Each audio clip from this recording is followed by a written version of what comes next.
Helicopter हादसे बारे झूठ फैलाने वाले ज़हन साज कौन हैं?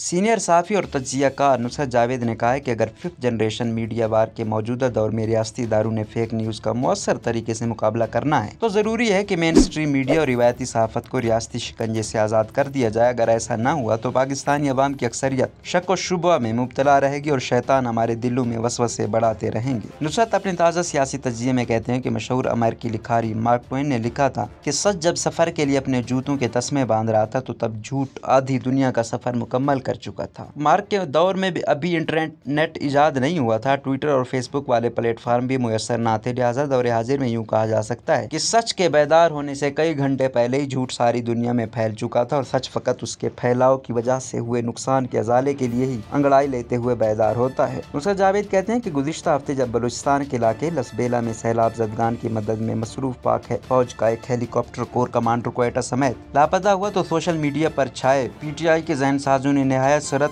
से साजिशी कहानियां तराश कर इन्हें तवातुर से फैलाना शुरू कर दिया। अक्सर जहन साजों ने जो रवैया और अंदाज़े बयान इख्तियार किया वो वाज़े तौर पर इस इख्तरा का इजहार था जो चोरों और लुटेरों के खिलाफ मुतहरिक इमरांडू ब्रिगेड ने अपना रखी है। लेकिन यह मामला फ़कत साजिशी कहानियों तक ही महदूद न रहा। इस ब्रिगेड की जानिब से नहायत सफाकी से ख्वाहिश का इजहार भी हुआ कि काश लापता हेलीकॉप्टर में वो शख्सियत भी सवार होती जो इन दिनों उनकी नफरत का निशाना है। जालिमों ने यह भी लिखा कि हमें तो हेलीकॉप्टर की फिक्र है, इसमें सवार जवानों की नहीं। नुसरत जावेद का कहना है कि इस वाक़े के बाद मुझे फ़ोन आना शुरू हो गए। बहुत सारे लोग संजीदगी से जानना चाहते थे कि गुमशुदा हेलीकॉप्टर बलूचिस्तान में मुतहरिक अलहदगी पसंदों का निशाना तो नहीं बना, लेकिन दिफाई मामलात का मुझे कक पता नहीं। महज अपने साफियाना तजर्बे की बुनियाद पर आजिज़ी से मिसर रहा कि मौसम की शिद्दत वाली हकीकत को नज़रअंदाज न किया जाए। वैसे भी जिस इलाके से गुमशुदगी की इत्तला आ रही थी वो तारीखी एतबार से कभी तखरीबकारी का मरकज़ नहीं रहा, लेकिन हक़ाइक़ पर मबनी मेरा इसरार दोस्तों को पसंद नहीं आया। नुसरत जावेद के बकौल इस दौरान एक और साजिशी कहानी भी गर्दिश में आ गई जिसे बयान करने का मुझ में हौसला नहीं। बिलाखिर हक़ाइक़ मंजर आम पर आए तो एक नई कहानी शुरू हो गई। इसके जरिए तासुर ये फैलाने की कोशिश हुई कि जो अलमनाक हादसा हुआ इसके जिम्मेदार अमेरिकी ड्रोन से फेंके बजाने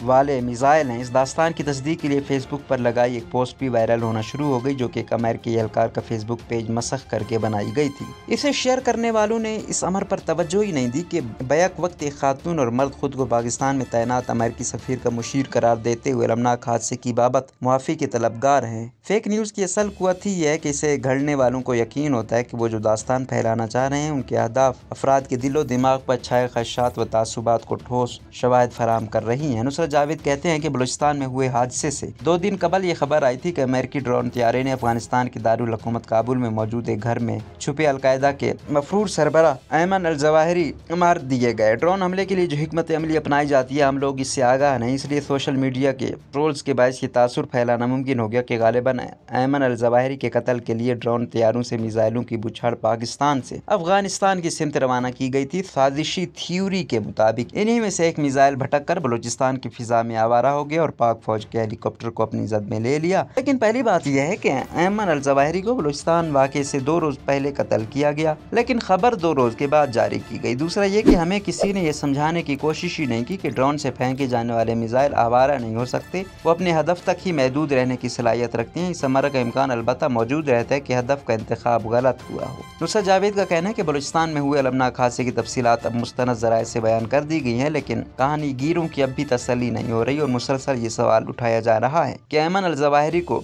मारने वाले मिसाइल के दागने वाला ड्रोन तैयारा पाकिस्तान की फिजा से उड़कर अपने हदफ तक पहुंचा था। इस हवाले से हमारी सरकारी तरदीदें भी अभी तक काम नहीं आ सकी क्योंकि बहसीत कौम हम 2+2 के आदी हैं। अयमन अल जवाहिरी की ड्रोन हमले में मौत के बाद पाकिस्तानी रुपए की कदर अमेरिकी डॉलर के मुकाबले में एकदम बेहतर है से बेहतर होना शुरू हो गई। इस बायस ये कहानी फैलाना आसान हो रहा है कि शायद अयमन अल जवाहिरी की मौत में मदद फराहम करने के बायस अमेरिका ने हमारे साथ मेहरबानी बरती और डॉलर निस्बतन सस्ता होना शुरू हो गया। आम पाकिस्तानियों की कमाहका तादाद बाद अगर इस कहानी पर एतबार कर रही है तो उन्हें इसका दोष नहीं देना चाहिए। नुसरत जावेद कहते हैं कि इस सूरत हाल का असल जिम्मेदार हमारा मीडिया है, जिसे 5th जनरेशन की मीडिया वार के लिए तैयार करते हुए हमारे हाकिमों ने फ़कत हुक्म का गुलाम बना दिया है। ऐसे में अगर हम फेक न्यूज़ का वाक़तन मुकाबला करना चाहते हैं तो फिर रिवायती सहाफ़त को रियासती शिकंजे से आज़ाद करना होगा। अगर ये ना हुआ तो पाकिस्तानी अवाम की अक्सरियत शक व शुबे में मुब्तला रहेगी और शैतान हमारे दिलों में वसवसे बढ़ाते रहेंगे।